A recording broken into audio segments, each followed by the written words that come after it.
Hello guys and welcome back to Zero Pixel. Today I'm going to do a sort of heuristic UX audit of one of the applications that I recently started to use for Twitter.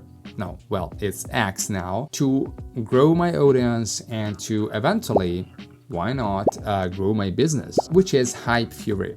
And this application, again, as many others that are on the market, is meant to help, I would say, the content creator, to be focused and not to be drawn basically into the marasma of content that we can find on Twitter, on Instagram, Facebook. So this is the goal of the application. And so the goal of this video is just to do this sort of analysis and give my 2 cents as a product designer. So let's jump into it.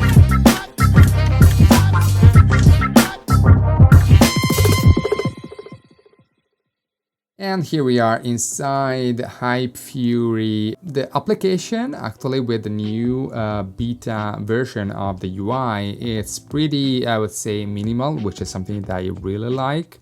And after basically connecting your X account to Hypefury, this is what you get, right? And by the way, you have 7 days to test it for free. And actually, you have to pay 19 euros a month for the subscription, or 15 and something with the yearly subscription.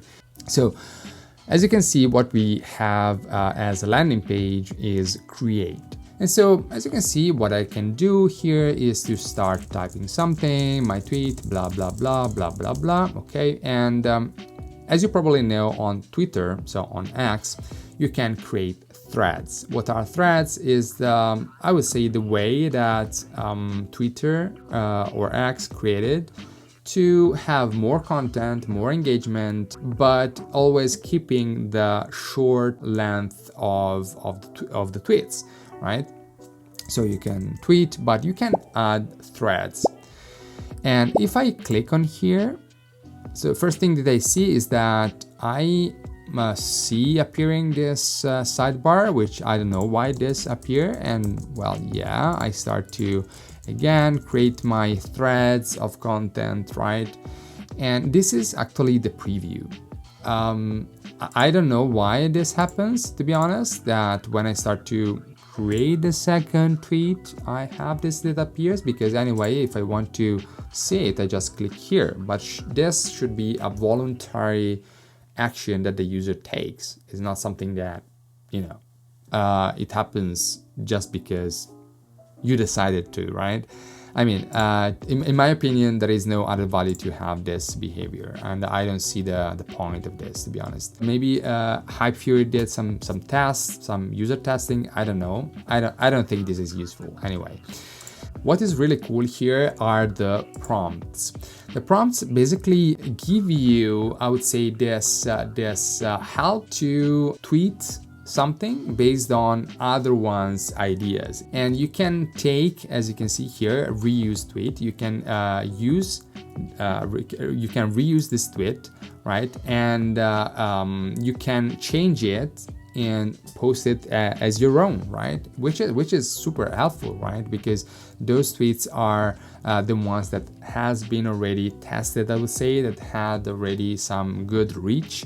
So it's good to have this as inspiration. So you can shuffle those tweets, and here are some categories like, for example, self-improvement, entrepreneurship, coding, writing, etc., etc. So depending on the niche that you want to talk about, these are really, really cool prompts for you. This is amazing. So one thing that I want to highlight of this application is one probably the most annoying thing about Hypefury, which is actually the responsiveness, which should be really basic nowadays. But one thing that I see here is that when I shrink it, I am arriving to this size, which I don't know what size it is. So everything disappears. So I have this up here, which is the hamburger menu.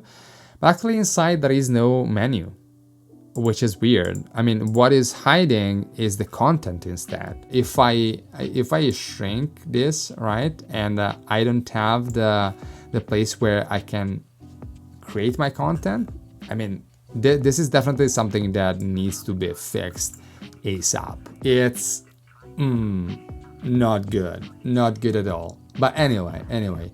So again, I guess that Hypefury, since this is a beta version of the new UI, I think they are working on these details. And other little things that I want to highlight, which is, first of all, the buttons here doesn't meet any kind of accessibility. And also here, I guess that, you know, I suppose that this is an integration of a third-party tools, right? But the problem here, again, that I see is that there is no close button, right? And it's really not working well at all. And let's talk about the queue. The queue also is really interesting as a section, and we have queue and schedule. Here you can see basically all your scheduled posts in a sort of, you know, timeline. So based on the slots that you can create in the schedule, you can see how your posts are posted actually on X, right? So the good thing is that, the good and bad thing I would say, is that let's say that I select this 11:57 slot, I write, right? And I'm basically linked back to the create page. As you can see now, I'm on the create page, which is not already a really good user experience. And I can add this to the queue.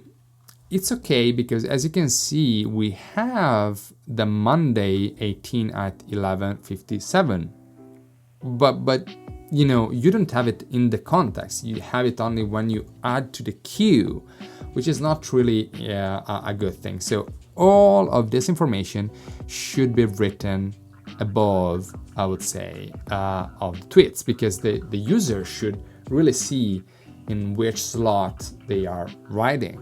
I mean, this is really important, right? This is my opinion again, but as a product designer, I would say this is really important for the user to understand, because here you don't have context. You have no context of what you're doing, right?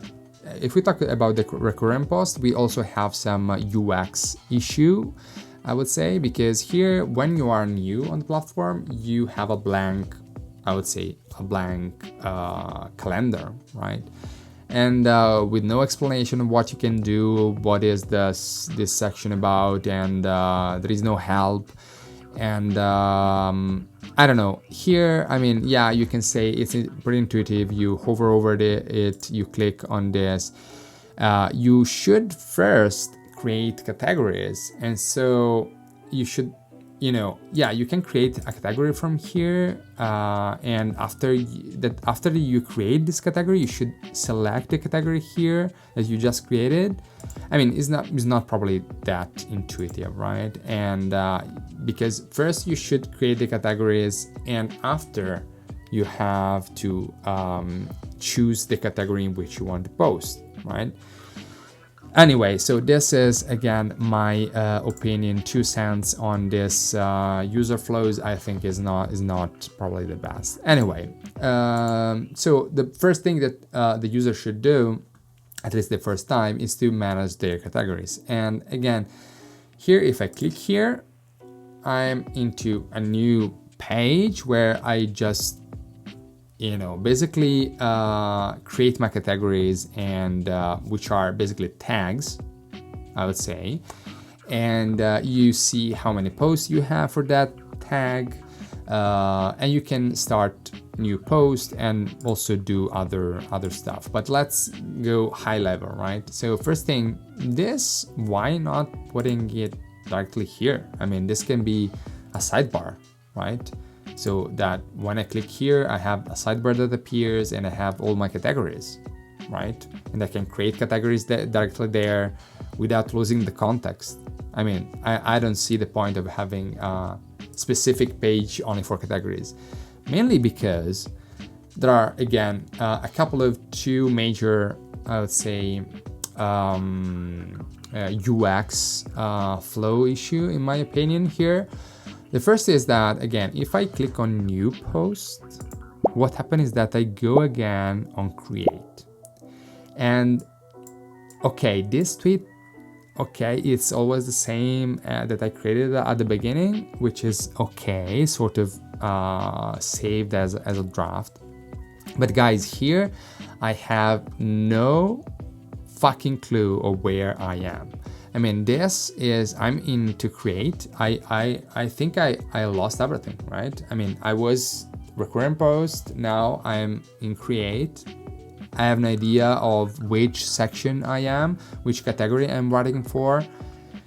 Yeah, that's no good. So here I would suggest eventually to have, if I start, for example, from the current post and I'm into a category and I want to start a new post, right? I just definitely need here to see in which category I am. Yeah, here you can see we have the save post at the bottom, that maybe if you are smart enough, you can understand that this, you are saving a post into that category, but it's definitely not intuitive.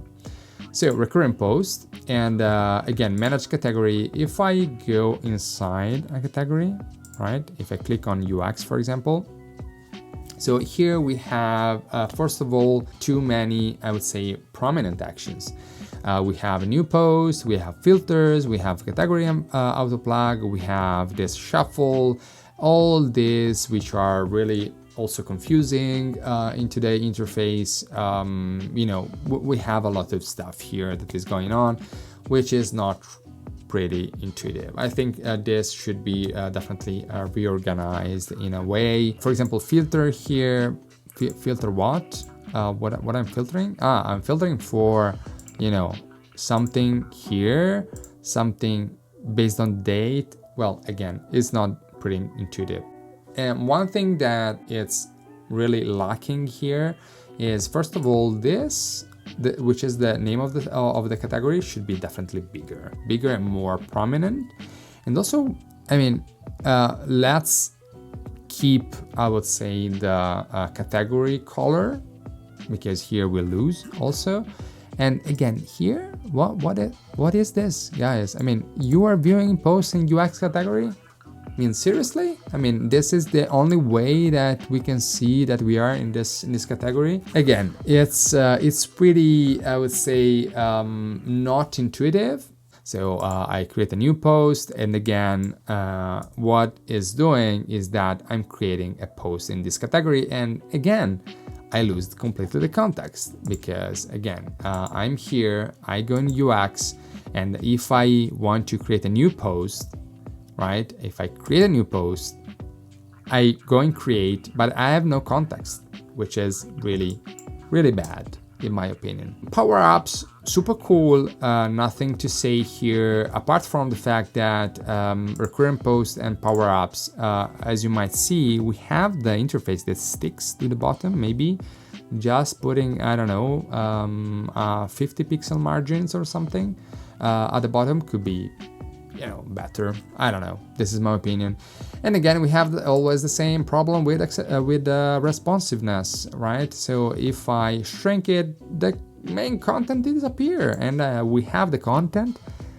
Wow, this is amazing. We have the content hidden into the menu. Let's talk about the engagement builder.